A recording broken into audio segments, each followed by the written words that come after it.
Alrighty, welcome everybody to today's webinar on cash secured puts. Great to see a few familiar names here, a lot of new names as well, which is great.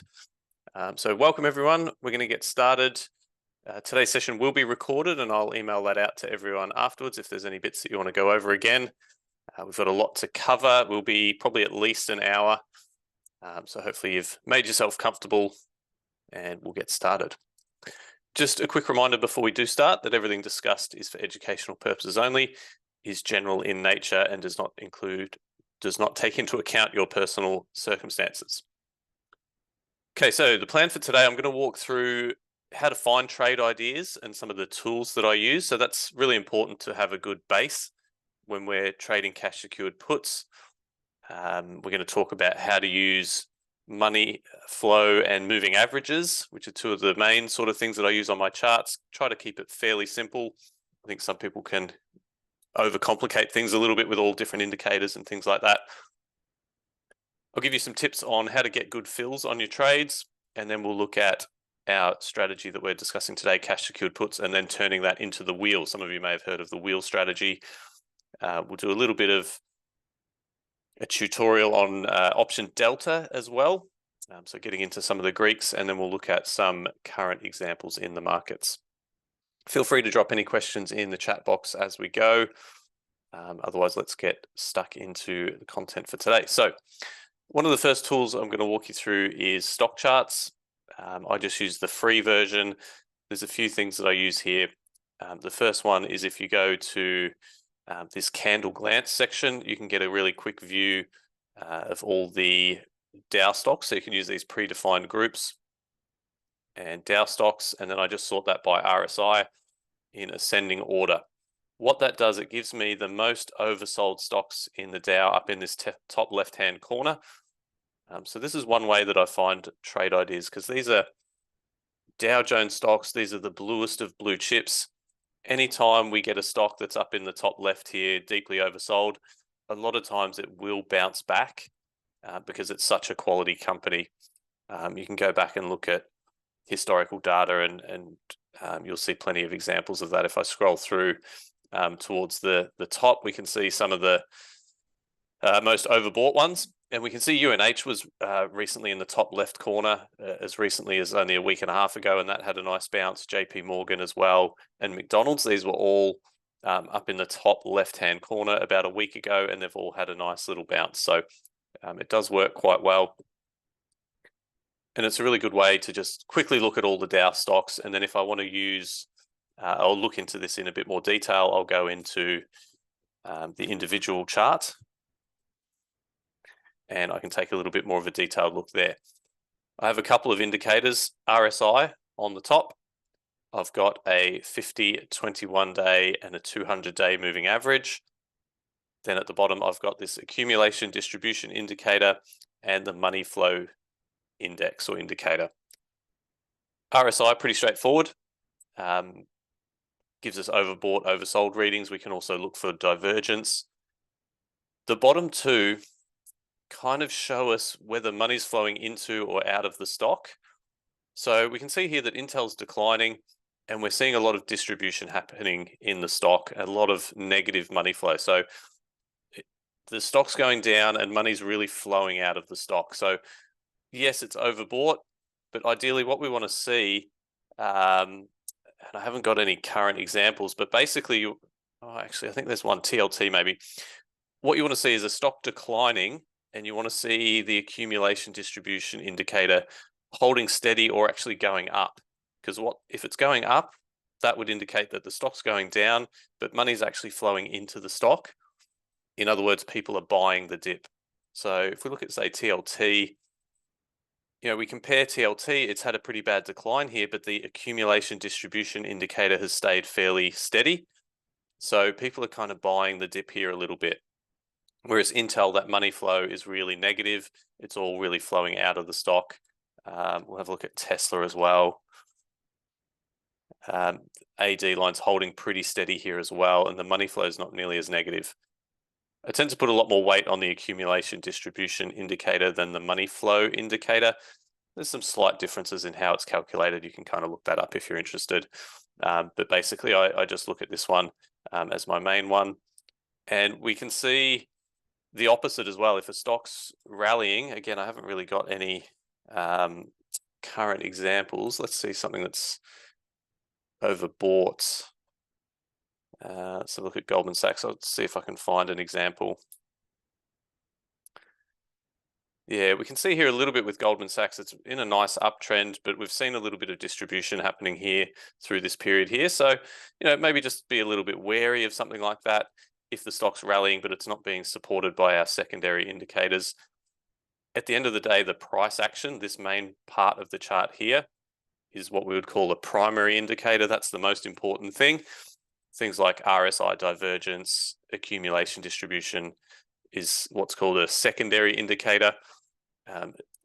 We can put less importance or less weighting on that, but it does help us get an overall picture of the stock. And ideally, we want the primary and the secondary indicators to be confirming each other.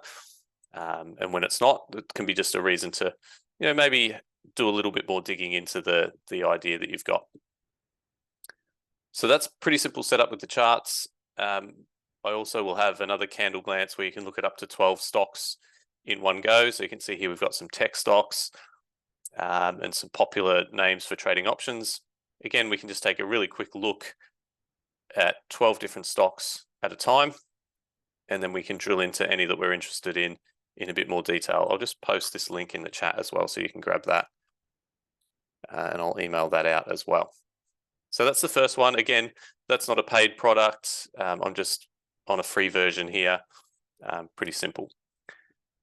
The next one is Finviz, which has some really good scanners. I'm logged in here, but again, just a free account. You can set up some screeners that you might like to use. So here we're looking at large cap stocks, price over 20, and overbought. Actually, we'll look at oversold as well. So these are, again, beaten down stocks that are all generally pretty quality companies that are looking a bit oversold, maybe due for a little bit of a bounce.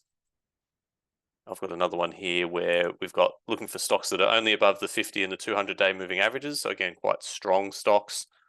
I'll talk about why that's important in a second. And anything, we can have a fundamental scanner as well. So here we've got, stocks with positive, impressive earnings per share growth and sales growth over the next year. So again, just looking for those really quality companies that we might look to sell cash secured puts on. Couple of others, Market Chameleon, again, just using the free version here. I use this for finding earnings dates and expected moves. We'll discuss that in a little bit more detail. I won't go through that one. Bar chart, this is one of the only paid products that I would recommend. This has some really good screeners for earnings, stocks crossing through a 50-day moving average, for example. These are all sort of custom scanners that I've got set up. If you are a bar chart premium user and you want to get some of these scanners, just shoot me an email and I can send them through to you. But for example, we might look for stocks that are, crossing above the 50-day moving average. So again, Amazon, really quality company. We can filter by call volume. And that'll just give me some ideas of stocks to look into. And then I'll go and dig a bit deeper into the chart. And see, Amazon breaking above that 50-day moving average, looking pretty good. The accumulation distribution line's been fairly steady. Walmart has actually crossed below the 50-day moving average, so that's a potential bearish candidate. What have we got? Meta and UNH, Datadog. UNH crossing below the 50, bit of weakness there in the accumulation distribution line as well. And Meta. So again, just getting some ideas there. I can look at PanW for you, sure. Yeah, nice little move today. Yep, looks pretty good. The other thing that I like to look for is when we're looking at moving averages, we typically want to see the stock above the moving averages. That's generally bullish. And when the moving averages start to turn downwards, like we've seen here with Tesla on the 21-day, starts to turn down here in early 2024, the 50 days turning down here. that's quite bearish. And when we get moving averages crossing over, the shorter term ones crossing over the longer term ones, that's quite bearish as well. So with a stock like Tesla, what I'd be looking for here is for these moving averages to start to flatten out and then start to turn upwards like this. And then that would be when I would start to get interested on the bullish side. At the moment, it's in a pretty bad downtrend. Any rally is kind of struggling to get above these moving averages. Whereas, what was it, a stock like Goldman, we had all the moving averages cross over here. So this is where we start to get bullish, and it's still looking pretty good. Again, that's all our primary indicators looking good. Little tiny bit of concern with the secondary indicators there, but otherwise generally pretty good. Can I show a stock that does not meet the criteria? We might be able to find a few. I'll just look through another couple of examples.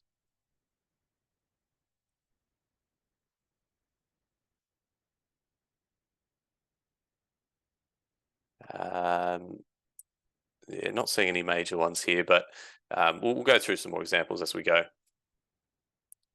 All right, so any questions on those tools, feel free to drop them in the chat there. Next, so we talked about finding trade ideas of the tools, using moving averages and money flow. The next thing is getting good fills on our trades. So let's just use Apple as an example.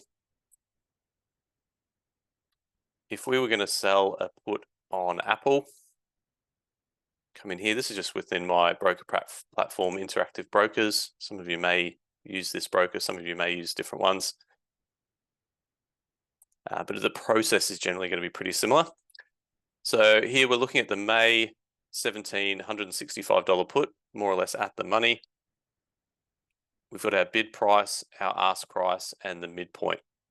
If we want to sell this put, we come in here and we click the bid. And generally we're going to try and get filled at around the midpoint. Now, what I might do, if I'm not anxious to get in the trade or anything like that, I'm going to be nice and patient. I might put my order for, say, $4, and I'm going to leave that there. Might change that to good till cancelled. If that gets filled, I'm going to be generating an extra $20 than if I just try and get filled right at the midpoint straight away. So that's a way you can just try and squeeze a little bit of extra premium out of your trades. We might have a situation tomorrow. Maybe Apple dips a little bit in the morning. The mid price comes down to $4. We get filled and we're good to go. Sometimes the opposite's going to happen. Apple's going to rally and we never get filled, right? And that's okay. There's always going to be other trading opportunities. But I call this a resting order. It's just kind of sitting in the market there, just resting, waiting to get filled. If it gets filled, great. If it doesn't, no problem. We'll just move on to the next opportunity.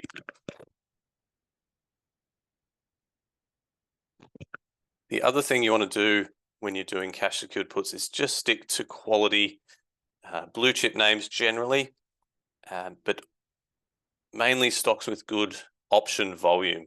So, for example, we've looked at Apple. We've got a pretty tight bid-ask spread there. We've got lots of volume, 1.6 thousand volume, 23,000 open interest. If we look at LRCX, which is a pretty reasonably well-known stock, pretty popular stock, but if we go and look at the options, they're not very liquid at all. We're talking about 15 contracts here, 3 contracts traded for the day, and only 50, 60 open interest. Okay, and look at the bid-ask spread as well. That's very wide. We do our at the money put, and we can see what's the difference there. It's about $3.25 in spread. That's a huge spread. It's going to be very hard to get filled for a good price. It's going to be very hard to get filled at that midpoint. So maybe we can get filled at $35 rather than $35.40. Right off the bat, our trade's going to be down $40. We're behind the 8 ball. Right? So stick to highly liquid stocks. Yeah, Google's going to be pretty good. Someone mentioned Google. Alphabet. There's going to be loads of of option volume there and quite tight spread. So you can see higher volume at the main 155 strikes. The 2.5 point strikes, there's a little bit less volume and open interest, but still fairly tight spreads. You want to try and stick to these strikes that have more volume and open interest. So anything with sort of 500 volume and 1,000 open interest is going to be totally fine. And then you want to look at the width of the bid-ask spread as well. And then if we look at the most highly traded instrument in the market, SPY,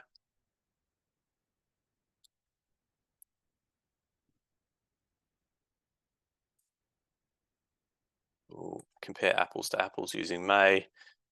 And look at that, we've got 4-cent spread, 5-cent spread, huge volume and open interest, right? So definitely stick to high volume underlyings and avoid ones like this, even if you might like the company. If it's not got good option volume, I would recommend avoiding it. Yeah, AI stocks, Nvidia, AMD, yeah, they've got massive volume at the moment. So yeah. Now, the only issue you're going to have with a stock like Nvidia, if you want to sell a cash secured put,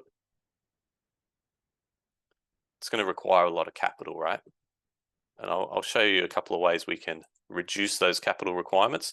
But if we were going to sell the at the money put an Nvidia, we're going to generate a lot of premium, but we need to come up with 83,500 as capital or collateral to potentially take assignment on those 100 shares. So the other thing you might want to consider to start with is sticking to lower priced stocks and ETFs. Some of the things that I really like for wheel trades are some of the country ETFs. So for example, EWA, EW, that's the Australian ETF, EWU is the UK ETF, you know, really low value. We can sell a put here and only requires about $2,300, $3,400. These ones are really good. And then sector ETFs as well, IYR if you're into real estate, TLT for bonds, you know, XLF financials, XLK tech, XLE energy, all those sort of stuff as well. They're generally pretty reasonably priced as well. That's a great place to start because you've got diversified exposure as well. You know, if you don't have hundreds of thousands of dollars in capital, you can't do these sort of stocks unless you use the methods that I'll show you in a second. But you can do stocks like this where you're only investing about $4,000 for 100 shares and you've got diversified exposure. You're not taking any company specific risk. Yeah, we'll talk shortly on how to choose the expiration dates. So those are some ways to check which underlying to trade, how to get good fills.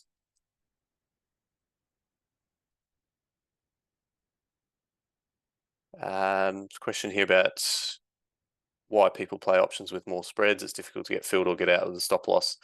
That's exactly what I'm saying. I would recommend not doing it. Some people do it because they're, I don't know, they just want to choose that underlying, but I would recommend avoiding anything with a big spread. All right, so let's get into the mechanics of selling cash secured puts and then turning it into the wheel trade. So this might look a little bit complicated, but it's actually pretty simple once you get your head around it. With a wheel trade, has anyone heard of a wheel trade? Just give me a yes or no in the chat. Basically what we're doing is we're willing to build a position in a stock which is at least 200 shares. So that has to be our first criteria. Okay, the first step is we sell a put. As we've sort of briefly looked at, we're going to go into a bit more detail. First step is we sell a put. If the stock goes up, the put expires worthless, gets removed from our account, we've kept the one premium, we can start the process again. If the stock goes down, we get assigned, we take ownership of 100 shares, and then we can move to phase 2, where we sell a straddle or even a strangle. Again, I'll show you examples of this, so don't worry too much yet. So at step 2, we own 100 shares of the stock. We're going to sell another put, probably out of the money, and we're going to sell a call out of the money. So that would actually be a strangle. Let's say we sell our first put at 50, we get assigned, we come here, we might sell our second put down at 45. We're going to sell our call at 50 or 55 because we want to have some capital appreciation.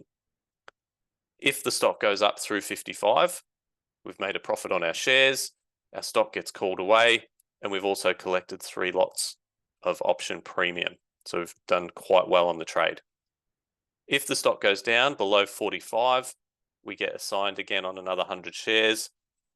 Our dollar cost averaging price is 47.50, and we now own 200 shares of the underlying, and we've also collected 3 lots of premiums. The initial put, this call, and this put here. So now we own 200 shares, and then we just continue selling covered calls.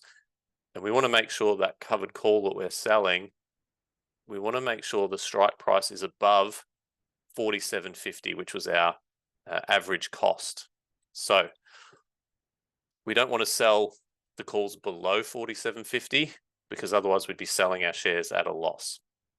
At this point, we've collected 5 lots of option premiums, and we're also collecting dividends as we own the stock. Question here, is the straddle for protection? No. This is to sell the call to have the shares called away, and we sell the put to potentially buy more shares. If the stock continues going down, if it's trading at 40 or even worst case scenario, it's dropped to 35, it can happen. I will just hold the stock in my long-term account. I'll keep collecting those dividends. I'll wait for it to get back up to our cost basis of 47.50, and then I'll start selling those calls. The other thing we can do is we can go further out in time with our calls. So, for example, if the stock's trading at 40, with our monthly options, there might not be a lot of premium up at sort of 47.50, $50 in the monthlies. But if I go out, say 6 months, there might be a bit of premium there in that 50 strike. So I might look at selling that 6-month call option rather than a monthly. But otherwise, we just continue holding. If you want to even get a bit more technical, you could sell another put and you could go to 300 shares if you're willing to continue buying the stock at a discount. So I says, is selling the put at the money? Typically, I'm going to sell it out of the money. Yeah, it depends a little bit on where the stock's trading at the time. This should really say strangle here rather than straddle. All right, I'll go through some specific examples of this as well, which will help a little bit.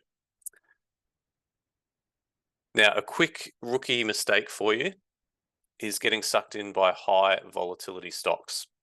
Yes, the premiums are nice and juicy, but they're juicy for a reason, and that's a risk. Don't get me wrong, cash secured puts can work on high volatility stocks, but you need to know what you're getting into and be prepared for a bumpy ride. So, some of these high vol stocks, they could drop 50, 60, 70% over the course of 6 months.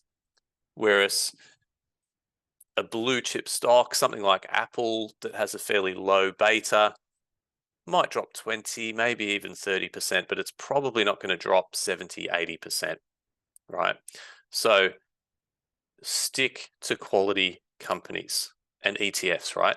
ETFs, generally speaking, never say never, but they're not generally going to go to zero, right? A stock, particularly a growth, a low market cap growth stock with high volatility could absolutely go to zero. And we even saw back in 2008, 2009, even some quality companies, Citigroup, AIG, General Electric could almost go to zero. Bear Stearns, Lehman Brothers did go to zero, right? So even trading quality blue chip names, sometimes things like that can happen. So that's a reason why going with ETFs can be a good idea. Now, the volatility is a bit lower, so the premiums are a bit lower, but the risk is a lot lower as well. Kind of ties into Chris's question here. What if the stock drops to 20 and never recovers? Is this the key risk? Yeah, exactly. That can happen. That is the key risk. So again, sticking to blue chip companies, sticking to ETFs is going to help reduce the chances of things like that happening, right? There's always going to be risk in the market. There's always risk of that sort of thing happening. But if you can stick with quality companies, quality ETFs, you're generally going to be okay. Yes, all the ETFs I mentioned earlier are good for the wheel strategy.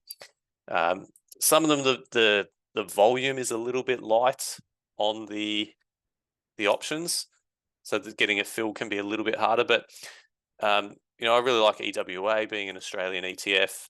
I've been trading this for a number of years, and if we look at a long-term chart, it's kind of just bounced between about 19 and 25. So, you know, when it has a bit of a dip, I'm selling puts. When it has a rally, I'm selling calls.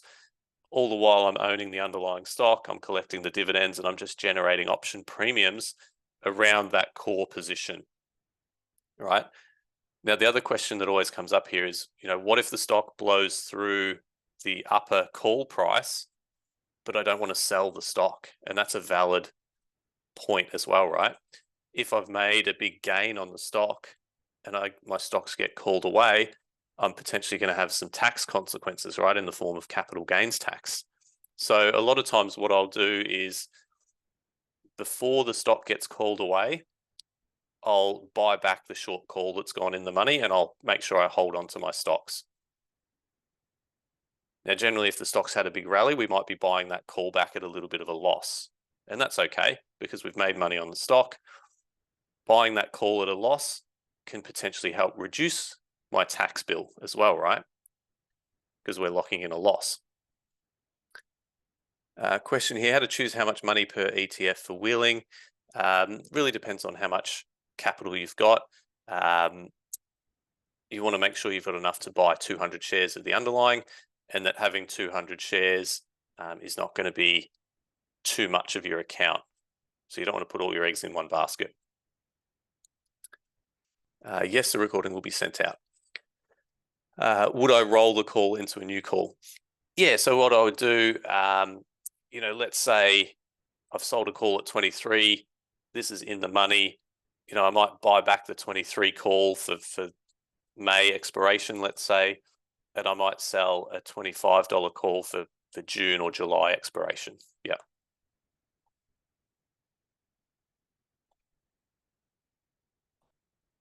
Absolutely. So that's how I handle it. Some people may be okay in step 3 here with the stock getting called away. For me, if it's a long-term position that I'm using to sort of build up my long-term dividend income, I'm typically going to want to hold on to the stock. So I'll tend to buy back the call at a loss and roll it forward, roll it up and out. So out in time and up in strike price. All right. The other way you can kind of protect yourself is, remember we talked about moving averages? So stick to stocks above their 200-day moving average. Through history, stocks that have had big declines have done so when they have been below the 200-day moving average.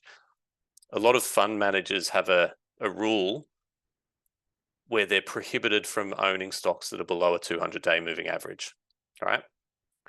So once a stock breaks through the 200, there can be a lot of selling that occurs. And you can see here just broadly with the S&P 500, back here in 2001, the 200-day moving average starts to flatten and roll down, and then the big declines occur after that time.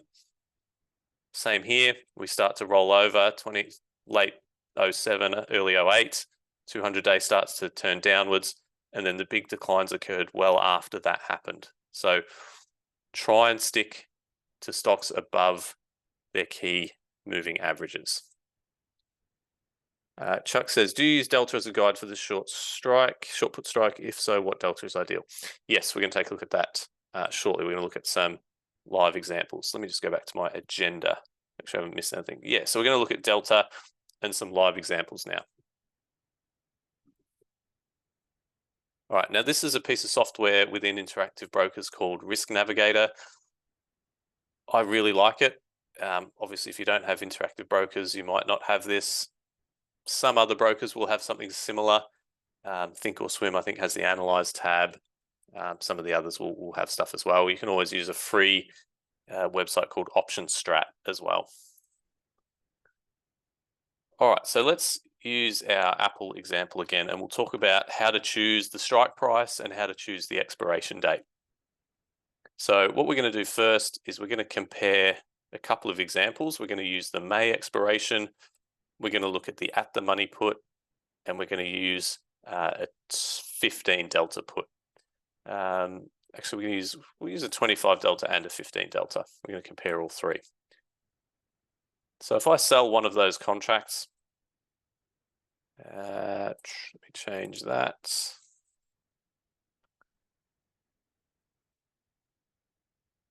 All right, so get rid of that.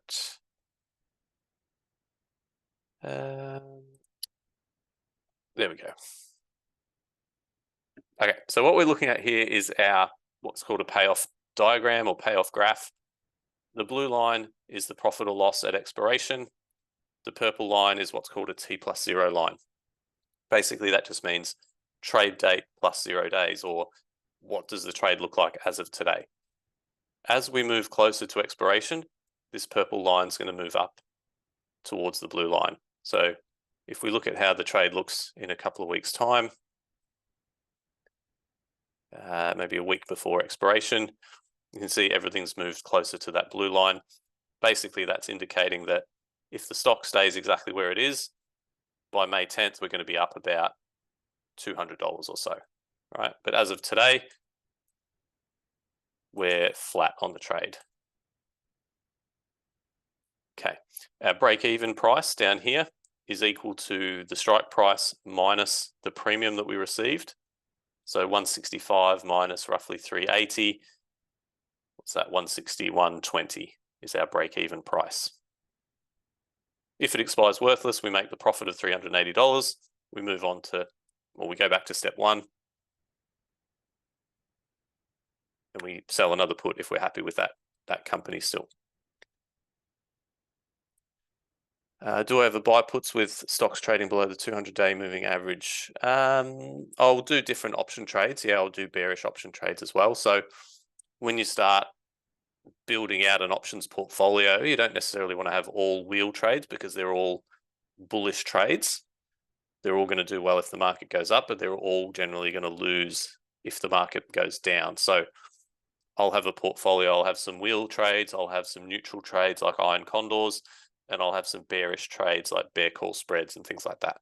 I typically don't buy a lot of just long puts unless it's sort of a hedging or protection thing that I'm doing if the market's getting a bit volatile, but generally speaking, I'm doing more of those credit spreads and things like that. All right, now when analyzing this trade and we're looking at different strikes here, there are different deltas, I've got a little calculator. Some of you have probably already got this. If you don't, I'll also send this around after. A little Excel calculator. All we need to do is update these cells in green and everything else will populate automatically. So we'll put in our expiration date, stock price, our strike price, and the premium. Okay, now what this is showing us, our little calculation here, shows us our decrease to our break-even price, which was that 161.20 that we talked about. Shows us our return if the put expires worthless. And then we also get an annualized return based on the fact there's only 24 days in the trade. It's a 36% annualized return. Now that's a really good return for a stock like Apple. So that's definitely acceptable. Typically, I'm going to want about a 20% annualized return at a minimum. It's going to depend a little bit on the stock, as you'll see in a minute. Let's compare that with this one.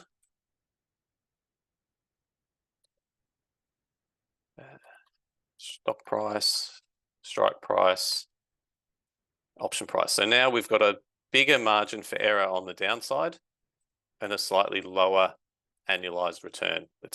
Everything with options is always a trade-off, right? If we have a bigger decrease to our break even, we're taking a slightly lower annualized return. Let me see if I can fit all three on here.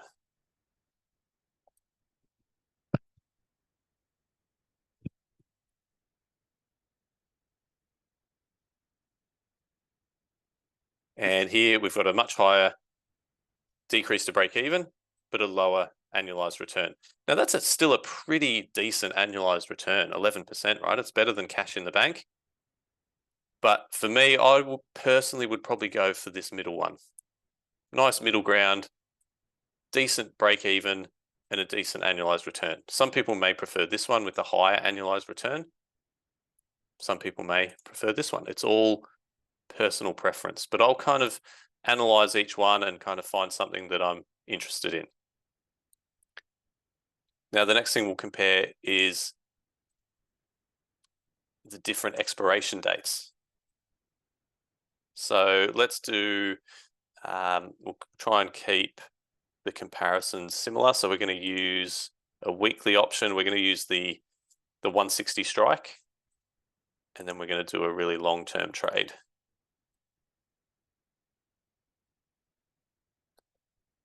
And so let's keep, that was our 160 strike. So we're going to keep that one there for May. This is going to be our short-term one.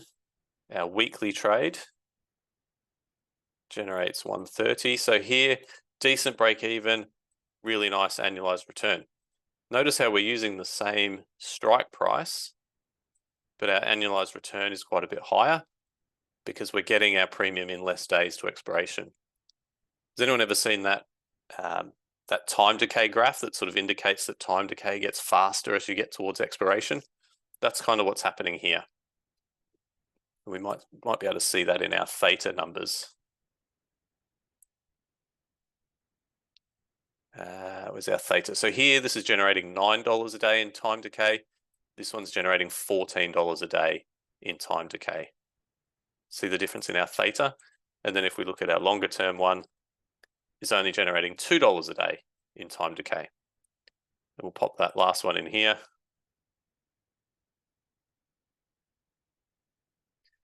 So here, decent break even, much lower annualized return because it's taking us a lot longer to get that return.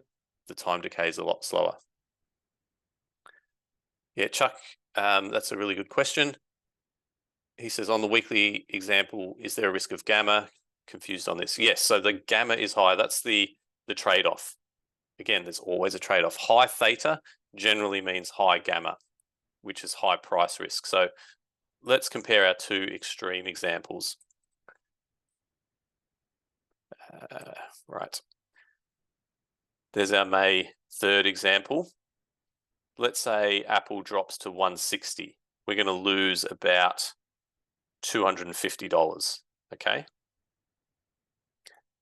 If instead we traded the longer term one and Apple drops to 160, actually we're going to lose about the same. That's interesting. I don't think that's entirely correct, but generally speaking, you're going to have more price risk with the shorter term trades. Yeah, great question. So what's the sweet spot? There's no right or wrong answer. It's kind of personal preference. Now, the one thing I will say is if you trade these short-term ones, it's going to be a bit busier because you're going to have to be more active. You know, you've got 10 days, then you're potentially having to sell a new put, or you're going to get assigned and then you've got to sell the put and the call. You might be making trades kind of every week. Whereas if you do this one, sort of a monthly expiration, you know, maybe you're trading every 3 or 4 weeks and it's not requiring quite as much attention. And if you go with the really long-term one, you're barely going to be having to do anything at all. You know, once every 3, 4, 5, 6 months, you might have to, you know, update your portfolio, make a trade. So again, it's all a trade-off. Do you want the high return for being a lot more active and a lot busier? Or do you want lower stress, less management, lower returns? So again, for me, I'm kind of somewhere in the middle, but there's probably going to be a lot of people here today that are really active. They have a lot of time to monitor this stuff. They're going to want to get that high return. Now, obviously, the shorter term ones give you the biggest bang for your buck. That's going to be your highest return, but it's going to require a lot more management.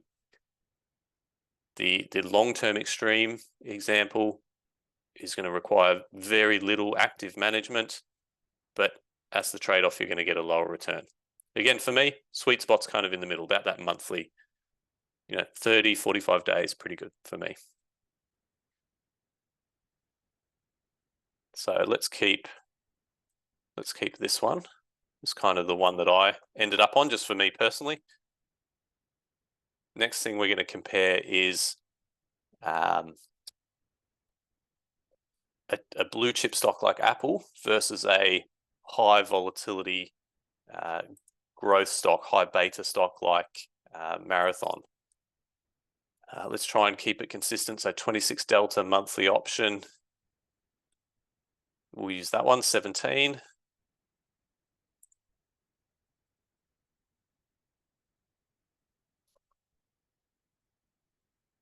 Again, there's our sort of risk graph.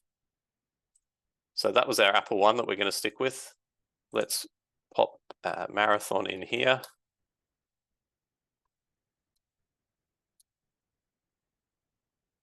Look at that. 18% margin for error on the downside and a massive 105% annualized return.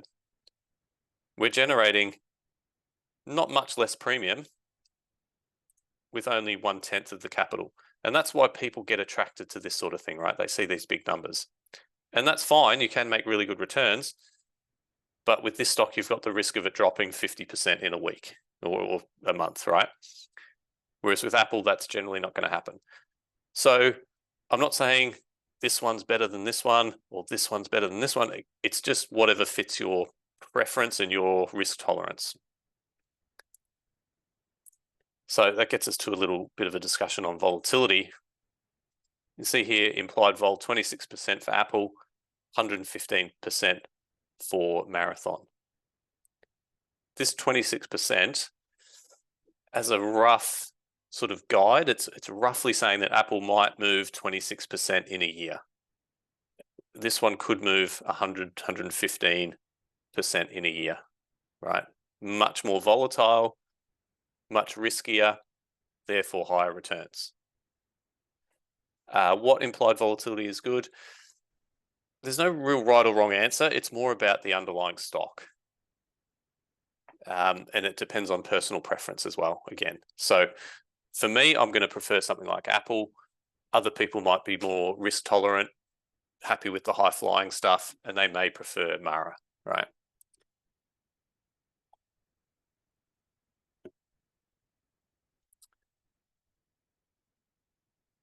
Any other questions so far?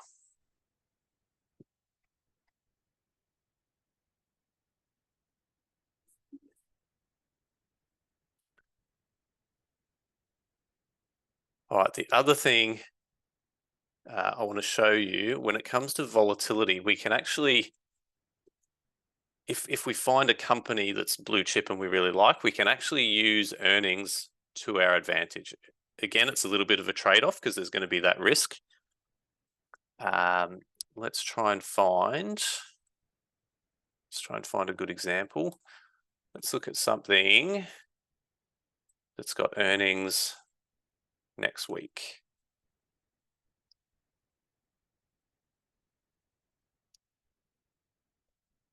So I'm looking for stocks with high option volume that have got earnings next week, basically. So Apple does.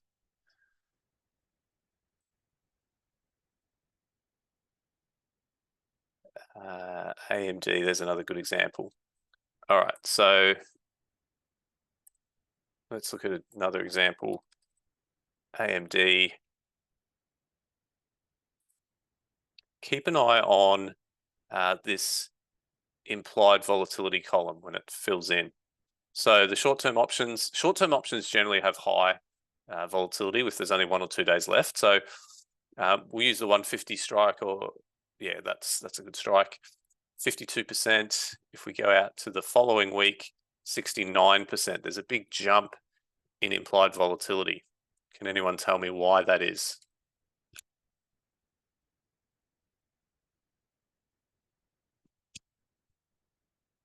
More time, partly. Earnings, exactly. Yeah. So the April 26 options expire before earnings. So there's no earnings risk, therefore the volatility is lower. These ones have earnings risk because they expire after earnings. So the volatility is higher, therefore our premium is going to be higher. The options that expire directly after earnings, so the first expiration after earnings, are always going to be ones that are the most impacted by earnings. So further out in time we go, you'll see the volatility start to drop off a little bit, back to 55%. We'll go to August, 47%. Yeah, so what's going to happen, how we can take advantage of this, if we're willing to take that earnings risk, we're getting a lot of bang for our buck by selling that particular put option. So let's compare that one to this one. Go back to our spreadsheet.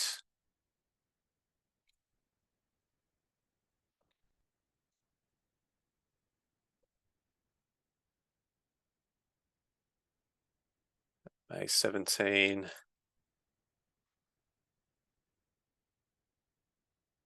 So we're using the same strike. We're only going out an extra 2 weeks, so it shouldn't really make that much difference. But we're getting a huge annualized return here compared to here. So that's how you can take advantage of earnings if it's a company that you like, if you're willing to take ownership of it, and if you're willing to take that earnings risk. All right. So yes, there's going to be significant vol crush here as well. So that's a term some of you may have heard before. So there's our break-even price, just down below 145.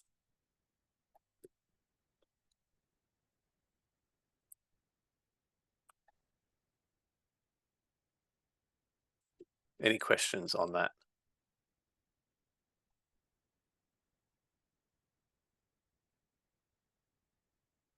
I want to show you a quick picture as well on the topic of IV crush. I was actually just looking at this yesterday. Now this is for Netflix, who just reported earnings, I think, last week. And this shows you the IV crush after the earnings. So this is the implied volatility of the at-the-money puts before earnings. So May expiration, June, July, September. You can see it's high in the front month and then slowly declines. After earnings, the stock moved, but I still looked at the at-the-money puts. IVs dropped to 33%, drop of 16%, and in the back months, 9, 6, 4. So you're getting the biggest bang for your buck in terms of volatility, and you're getting the best IV crush as well. Another way to kind of visualize it is if we look at our volatility chart. Here's Netflix.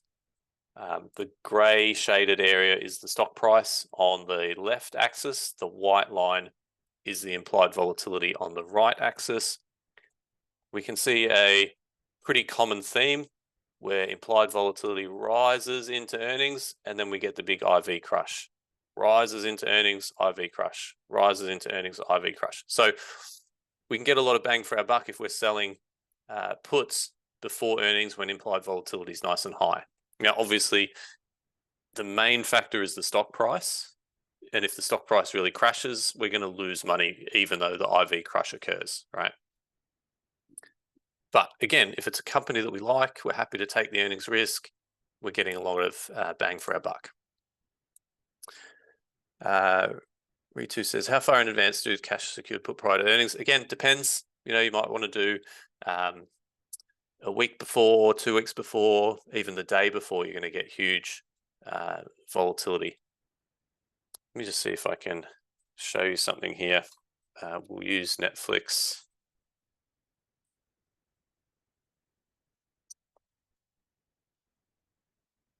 This is a backtesting software that I use called OptionNet Explorer. Highly recommend. You get a free, well, it's not a free trial, actually, it's a 10-day trial. I'm going to get you the link. It's a discounted trial.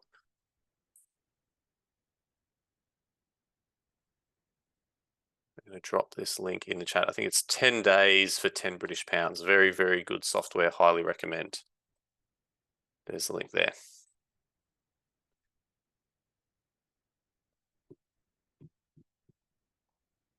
Let me just load this up.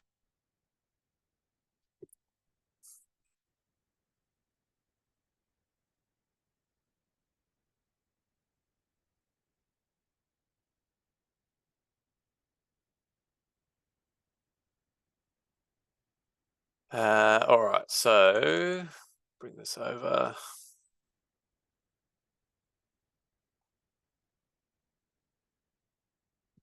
So we can see here April, actually I'm going to go further back to about the 15th. Start new trade. Now, this probably isn't the best example because Netflix has a massive drop, but let's say we sell a 25 delta put. There's our graph. The reason I like Option Net Explorer is we get multiple T lines. So you can kind of see here, and there's a little legend here, T plus 0, T plus 1, 2, 3. It kind of shows us how the trade progresses over time. So that's really handy. We'll commit that trade. We'll just say demo Netflix cash scoop put. See here, IV, we're seeing massive IV, 103%. If we go further out, 47, 38, again, that IV is dropping as we go further out in time. And what you can do here is you can just go forward day by day, and it kind of shows you how the trade progresses. Obviously, Netflix, interestingly, it went up, but the IV went up. So we've actually lost a little bit of money, which is interesting. You don't normally see that. See how that IV is jumping in the lead up to earnings? I think earnings are on the 19th. Look at it now, 204% IV the day before earnings, right? And then the day after earnings, IV's dropped all the way back down to 63. Now, obviously, the trade lost because the stock had a huge drop. So maybe not the best example, but I just wanted to illustrate how that IV is changing over time. So highly recommend you get yourself a trial of that. That's a really good way to just test out some trades and back test. Now, the other question that came up was how to do this sort of strategy with high value stocks. Now, you won't be able to do a full wheel because you won't be able to take ownership, but what you can do is trade what's called a bull put spread instead. So there's our 25 delta, and we're going to go out and we're going to buy a protective put to turn it into a spread. So we're selling our 25 delta again, which is going to have $77,000 of risk, which we obviously can't do. But if we go out and buy this protective option, we've cut our risk to just over $700. Just reset that T plus 0 line. It gets a bit funky sometimes. So that's one way you can do it. Now, as I said, if it breaks through 770, you can't take assignment. So you're going to want to close the trade out before it gets to 770. But that's one way that you can trade an NVIDIA. Like I said, you're not going to be able to do the wheel because you won't be able to buy the 100 shares, then the 200 shares. Unless you've got, $500,000 in capital or whatever, you might be able to do it. But for most people, they're not going to be able to do a cash secured put or a wheel trade on NVIDIA. So that's where you would do a bull put spread. Question here, what's the best delta to buy the put? Typically, you're going to go 5 or 10 points wide. You don't worry too much about the delta. But yeah, 5 or 10 points wide. All right, last thing I want to show you is a tracking spreadsheet that I've got. Again, I'll send this out to you. And I've got some examples here that I'm currently running. So EWA, as I said, Australian ETF pays a decent dividend, so I'm getting compensated for when I own the stock. I've just got that filtered for open positions at the moment. But basically, anytime I make a trade, whether I'm selling a cash secured put, selling the covered call, collecting a dividend, I'm buying stock every now and then, or when I'm getting assigned, and then I'll just filter that for anything that's just open. This price will update automatically, thanks to Excel and I think Google Finance maybe. And then I just update the current value of the option positions. That gives us my total value versus my cost basis, gives me the P&L. So you can see here, the stock since Feb last year, so it's been going a bit over a year, the stock's been basically flat. It's actually down slightly. I'm up nearly 10% on the trade. So it shows you the power of the strategy. Another one here, EWU, not as active on this one, not as big of a position, but Again, you can see the stock's up about 4.5%. The wheel trade's up nearly 18%. Typically, a wheel is going to outperform in flat markets. It's going to outperform in slightly bullish markets. It's going to outperform in bearish markets, but it may still have a negative return. It'll just be less negative than if you owned the stock. And it's going to underperform in a really strong bullish market. Obviously, you would be better just buying the stock. Now, we've had a really good bullish run the last 6 months or so. Maybe the rest of the year isn't going to be quite as bullish. So for me, it's kind of a perfect time to be starting these wheel trades. We've also seen a volatility rising. So we're getting lots of option premium, higher premiums, and it's a great time to be selling puts, selling covered calls, that sort of thing.